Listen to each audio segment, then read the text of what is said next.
Hi there out there, Packers fans. I'm Matty Day. I'm Tommy Burns. And we are live from Stadium Drive. Our debut episode here, we are bringing you inside information from the shadows of the most beautiful stadium, frankly, in the world. Yeah. What 92, I've had this, I've had this since I was a squirt. Rocking the J-Mike jersey, I mean, it's a tough year for J-Mike and his fans. Tough year for J-Mike. This was my, consider this my farewell to Jermichael Finley. As a Packer fan, I support just about everybody who puts on the green and gold. Couple guys on the fence, maybe like your Charles Martins or Darren Sharpers, I don't know. But J-Mike, I mean, it was like the guy committed some kind of crime or something. People just didn't like his attitude, or I don't know what, or they thought he dropped a lot of balls. Sure, but root the man on. I guess that was, he was a divisive figure in his time here, at least in talking to Packer fans. And I'm sad to see him go. I think he had a lot of good years ahead of him as a Packer, so J-Mike, I salute. Absolutely. I'm down with that. He was a young cat, you're going to get some immaturity, but he was talented. He wanted to, be great and, be great with the team. And to go out like that young and, with him lying on the ground with that injury, I mean, that was, That was heartbreaking. Were you at that game? Yeah. Yes. Browns throwback game? Yes, yeah, that was nuts. Yeah. So, here, peace to J-Mike. Peace to J-Mike. We're cool with J-Mike. Peace and love to J-Mike. Best of luck to you. So on this debut episode, we got a lot to look back at in the offseason, the preseason. We're going to start with the offense. We're going to move on to the defense. We're going to talk about special teams. That's 1/3 of the game. And of course, we're going to talk about this upcoming season opener at Seattle on Thursday. All right, so let's jump right into it. Offensive side, I mean, big story on everybody's mind. What do you think about them keeping 3 quarterbacks? The days of Doug Peterson are gone, aren't they? That was the standby for years behind Favre. There was no worry. Last year, I think the brass got a little freaked out about what happened last year. I think they erred on the side of caution, keeping 2. You can't blame them, and especially with them announcing Matt Flynn as the backup, the number 2. That goes to show they weren't quite ready to roll with Tolzien. Yeah. Although I loved what I saw out of Tolzien this offseason. I think Mike McCarthy's done some great work developing him as a player. But Flynn, the job's his for now. Yeah. Coming into it, I thought they were only going to keep 2. That yes, you're running a risk of inexperience, but the progressive upside with how, they always talk about him in the locker room and him, just wanting to be a better player. And I feel like we've seen the ceiling on Flynn. But to have the best of both worlds in such a quarterback-centric league and quarterback-centric team, and to just have those security things where, like you said, last year we saw what happened when we kind of went in there, with real no solid backup plan. And, if you have to sacrifice a roster spot for a Chris Banjo or for, a Ladarius Perkins or whoever it may be, right. I mean, having that security and developing that, and, who knows, those things can change so much as time goes on, but, I guess you rest easier at night, even if it's someone has to get cut. Right. Right. Yeah. But hopefully we don't see either of those guys. Yeah. Exactly. It starts with big number 12, best quarterback in the league. And as one NFL analyst put it, I like this a lot. This is Aaron Rodgers. You better remember me tour. Yeah. Like this is one for the legacy this year. It is. Complicating things, though, we got the guy snapping him the ball. We had J.C. Tretter, who was turning in a pretty impressive offseason, going down with an injury week 3 of the preseason. Corey Linsley got some time to Ohio State. Yeah. Got him in there for the last preseason game.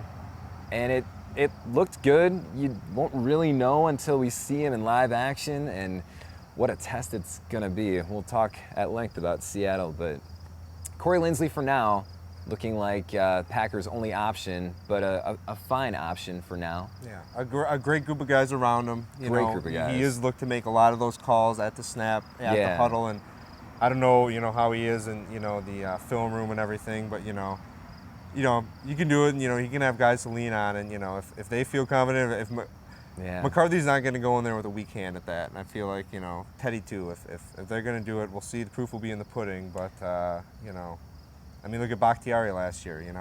Getting Bulaga back, that's big. He's got a lot to prove coming back into Seattle. Yeah. But offensive line, one of the strongest we've seen in the last couple of years. And then that third tackle, because you have to talk about depth on the offensive line.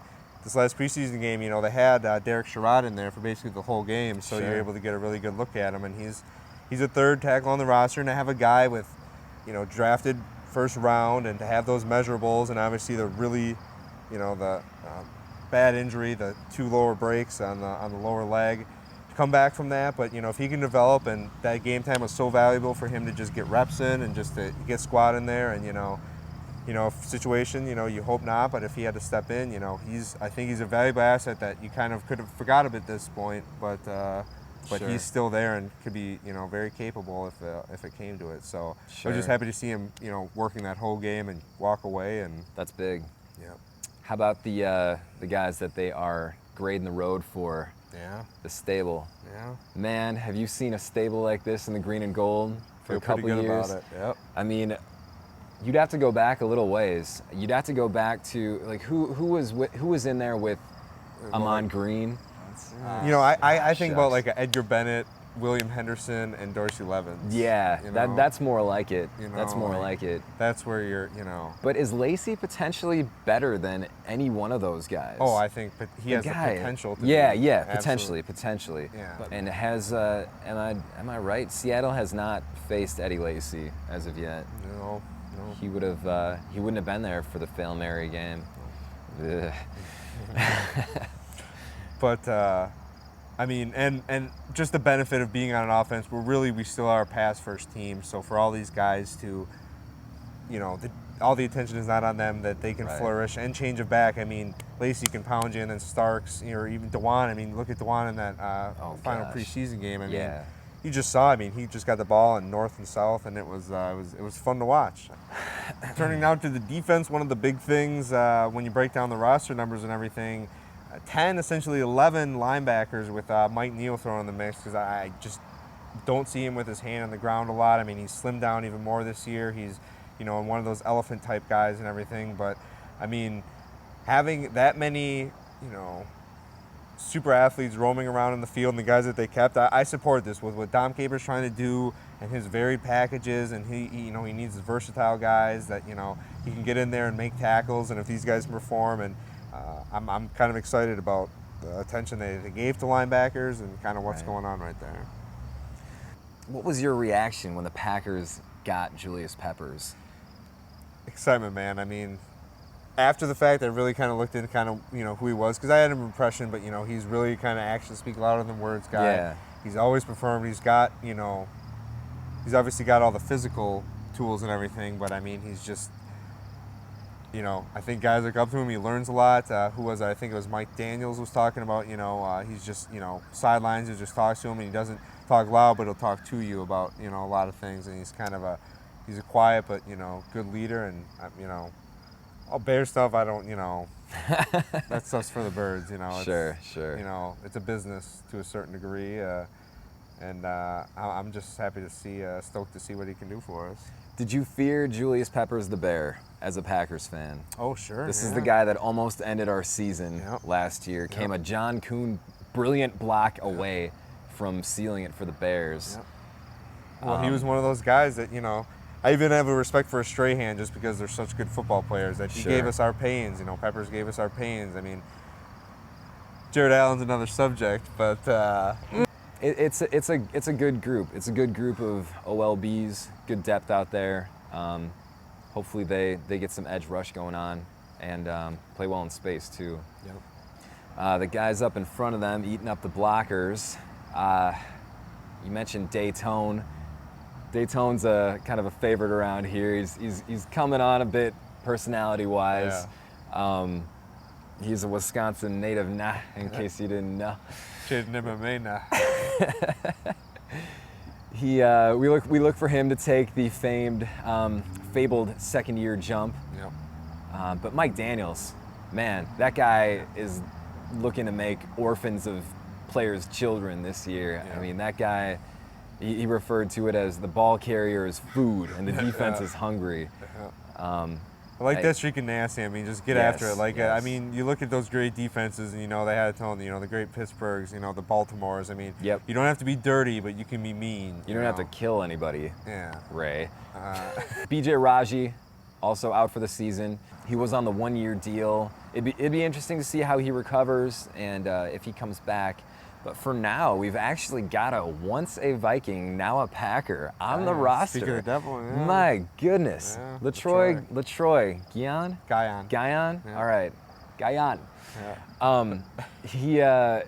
He came back from injury at like the exact same time that BJ got hurt. Yeah. So Everybody was talking about that and everything. Yeah. But no, I mean, if he can be a presence, because, I always express one caveat with Raji that, those guys up front, it's their job to eat up double teams, and they're not going to get your sack numbers or even tackle numbers. But it did seem that there was perhaps a lack of effort or whatever with Raji last year, because he's a 4x4. I mean, Right. he can take that up, but it's that's a bit of a head scratcher, though, isn't it? He's in a contract year, and if he's not playing, then I mean, what is? Yeah. I mean, at least do a Cletus Hunt and just give us a year and make us regret it. Right. Ted has not exactly knocked out these bigs on the D line. Jarrell Worthy getting traded for a conditional draft pick, getting cut, so we got nothing for Jarrell Worthy. Yeah. Although at the time, there was another D tackle or D end that got drafted 2 picks after him. Devon Still went to the Bengals. The Packers picked at 51, Cincy picked at 53. And I remember just thinking for some reason that Devon Still was the pick. We were going to regret going with Worthy. Both guys cut this offseason. Both guys ineffective. So in Ted, I continue to trust. Yes. And on the back end, I mean, feel good about that. I mean, there's a big core of guys. If you look at safety with Morgan Burnett, Sean Richardson, and Clinton Dix, who, you have a lot of hope for, and he's shown he's physical, he can get up there. Sure. Micah Hyde, that guy who can kind of float around, do everything, and then your Sure. stable cornerbacks who, we won't necessarily go through all the lists, but it's, there's some playmakers there, and there's guys coming back, like Casey Hayward, who you look to have a big year, and, where turnovers were really down last year. Oh, and yeah. I feel, that's was one of the big things that hurt us, because when you can have takeaways and score points off that and tilt Sure. the field, and that affects special teams and, where the ball comes and everything. I mean, it makes it such an uphill climb. It's exponential what, turnovers do in a game. It's not just that play. It changes, the whole rhythm of the game. We were 19th in the league in turnover differential last year. We were -3. Yep. Where Seattle, I think, was tops, and they were like +20. Yeah, important. If we can get that, guys making plays and making quarterbacks think twice too, because you always see it, quarterbacks picking on guys. If they see a weak link, they're Sure. gonna just keep breaking them down. And then when you take that guy out, it's the next weakest link that's gonna be put in. Right. So if these guys can do the opposite, and make these quarterbacks, have Sure. some trepidation, everything, that frees up time for them sitting in the pocket, sweating. All those front guys in the front we talked about, gives them an extra second to get up and make a play. Because it seemed like last year too, we were always this close to a sack, but we never got the sack. A hand was always right there, Sure. but you never got the sack. Fair share of dropped picks too, but you can't overstate the impact of a healthy Casey Hayward on this defense. Yeah. That's going to be big. I mean, when you get down to the roster cuts from this last offseason, here we're splitting hairs over. Like, as a Packer fan, I'm like, oh, who's the number 6 cornerback gonna be? Like, that's a pretty good spot to be in. Yes. Or like a Chris Banjo type, like he would, who's gonna be the number 4 safety, or would they keep 5? But I mean, let's just touch on that real quick. They looked to go with Dimitri Goodson, the 6th round draft pick this year for the roster, opting to cut and then sign to the practice squad Jamal Roll, who appeared to outplay Goodson. I thought Roll looked pretty solid in preseason action. You never know. You got the coaches who see a whole lot more than we do. We see him daily. But then you've got Goodson out with a concussion this week. Some talk that it was like a technicality or financial thing where they by keeping him on the roster, then if they put him on IR, then they promote roll, and it saves them a few bucks. Ted, or no, I'm sorry. Who's the man? Russ Ball. Russ Ball, contract guru, like that. Right into special teams, like we're going to talk about. I mean, oh sure. A lot of this is relative, offensive, defensive, special teams. But I mean, those guys, I mean, there was some good coverage. Seeing Janice returning in a backup role. We were talking about earlier before we were on air here about Cobb getting the punt duties. Pretty wild. Yeah. I mean, Mike McCarthy, he's like on a first name basis for us. We Pittsburgh Macho. Yeah, Toll Booth Mikey. Yeah. He's out there saying, and he's living by it apparently. Do not make your moves based on fear. Don't let fear predicate the decisions you make. He's exposing Randall Cobb, who missed the majority of last season. With an injury to a significant injury. I mean, punt returns especially. I mean, even on kicks, you've got a pretty good chance you're going to have a touchback. Yeah. Punt returns, I mean, he's got the sure hands, he's got the moves, he's got 2 career returns for touchdowns on punts, but yikes, that's man. A gamble. That is a real gamble.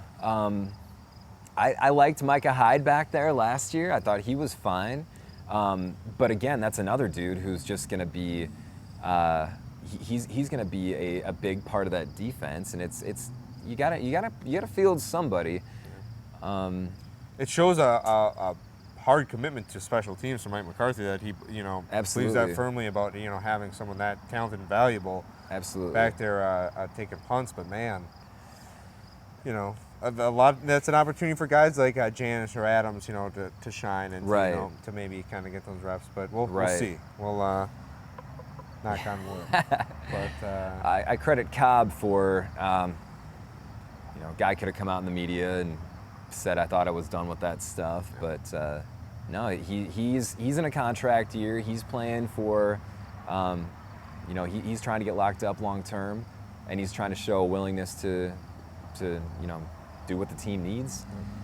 On the kick returns, you've got DeJuan Harris, the used car salesman. Good vision. Yeah. He can take hits, break tackles. Yeah. You see it when he's in the backfield. Well, a smaller guy like that, I mean, when everybody's standing up, running down kickoff and everything, if he's lose him a little bit, just kind of dance around. Just saying, it happens. Beyond that, the specialists. You know him, you love him. Tim Masthay on punts. Mason. Ninja. Mason Bing Crosby on kicks. I like that.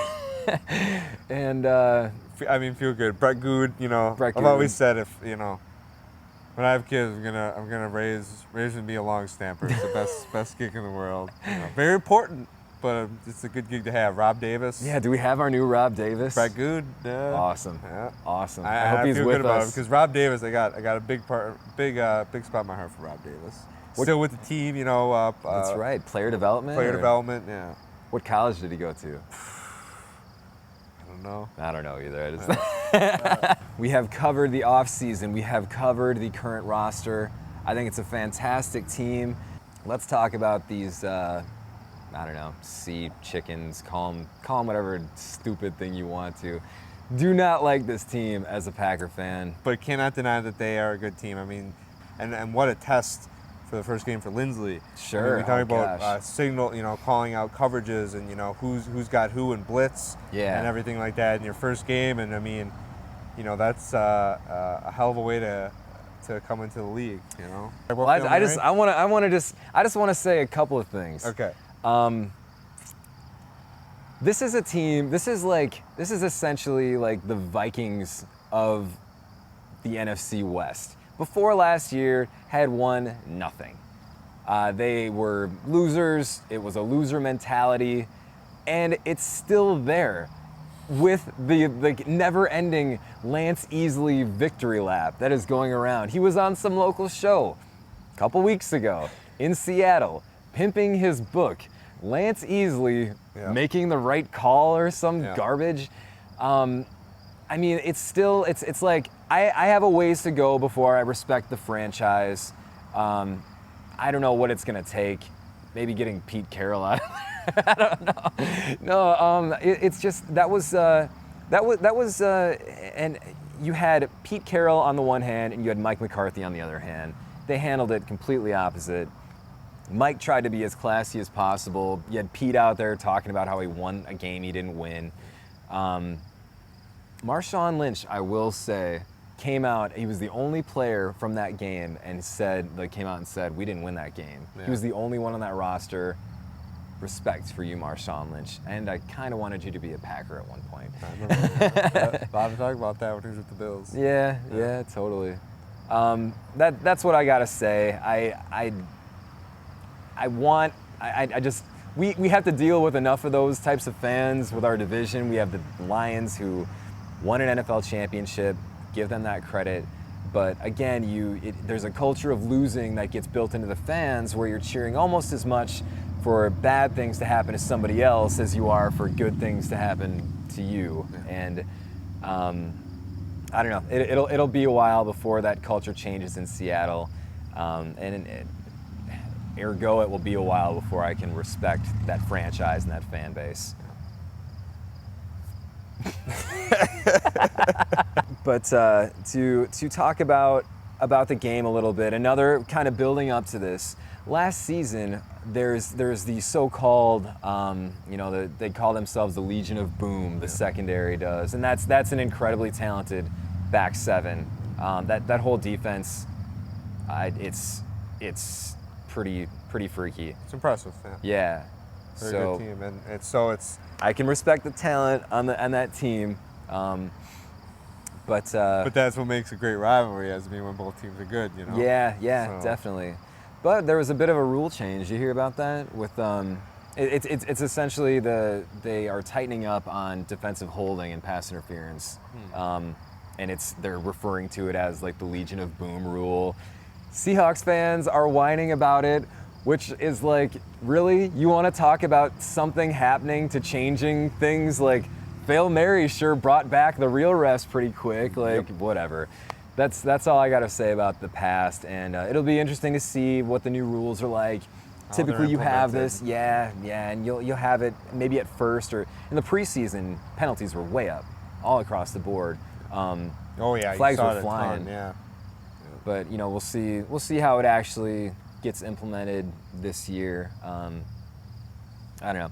We'll see. I mean, I do kind of like letting them play, but if you're gonna call it, all the way across the board. So we'll see with that. But that's gonna be a tough challenge for this Green Bay offense. Yeah. This here game on Thursday. Tommy, how do you feel about it?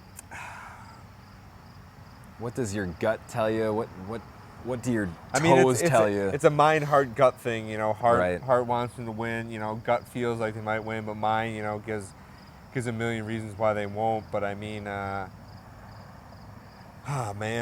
Let me ask you something. Were you at the 2011 season opener here at Lambeau? Yes. Were you at that Saints, game? Yeah. When the Packers opened against the Saints, and it was a Thursday night. The Super Bowl champion hosts. Oh, it was incredible. There were 250,000 people behind us. Yeah.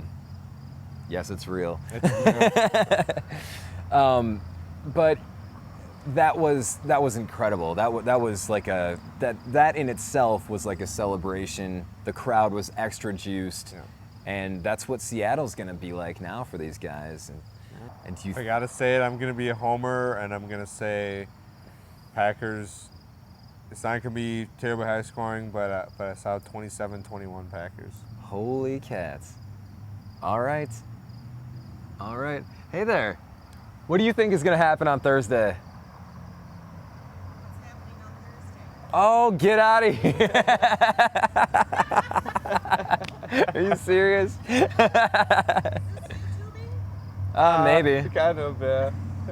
It's the opening. Yeah. Oh, Mallory. I gotta tell you, I don't even know who we're playing here until like Day of. It's just, sorry. Are the Packers gonna beat the Seahawks? Oh, that's That's Thursday. Dang. I don't know. Where are they seeing the Seahawks? There. At I mean, Seattle. who are Oh. they? It's definitely a tough match. I mean, they're good. Okay. Yeah. I think Green Bay's got a chance, just going on what the preseason's been about. All right. Heck yeah. All right. You never know. That's right. You heard it here. I'm gonna watch these. One of Stadium Drive's tenants Yeah. thinks the Packers have a chance. Of course, the Packers have a chance, man. If that team doesn't get hurt and they play their best, the Packers would never lose a game. You know, this is just wild. I think they could eke this out. Dude, like 22-21 even. Just Weird just score, something yeah. yeah. Oh man. Well, how did you feel about the Seahawks facing the Broncos in the Super Bowl? Who did you think would win? I thought the offense would. I Thought did offense think- would prevail? Yeah. Yep. It's. I mean, I just thought talent, decisiveness, but seeing how physical they are and the disruptions and everything, and getting after Peyton Manning and everything, Yeah. which is so huge. I mean, you can have great cornerbacks, but they can't cover for 4, 5, 6 seconds. I mean, they need to get a Right, break. You need to right. get to the quarterback, and that they could get some pressure up front and rush that, and just the combination of everything you saw. Defense won a championship. Do you think you've got A.J. Hawk and Brad Jones in the middle? Brad Jones limited in practice, I think they said. Yeah. Either way, another year older. You've got Wilson, a mobile quarterback. I mean, he doesn't maybe gouge like Kaepernick. Duder, yeah. The one who will be remain unspoken. You are no longer Milwaukee, Colin. Yeah. Milwaukee disowned you. Yes. You can stay in San Quit Fran. wearing the baseball cap. Yeah, dude. Nope. But yeah, I mean, it's. Sir, who do you think's gonna win on Thursday? Who do you think's gonna win on Thursday? Packer. All right. You heard it. Also there, folks.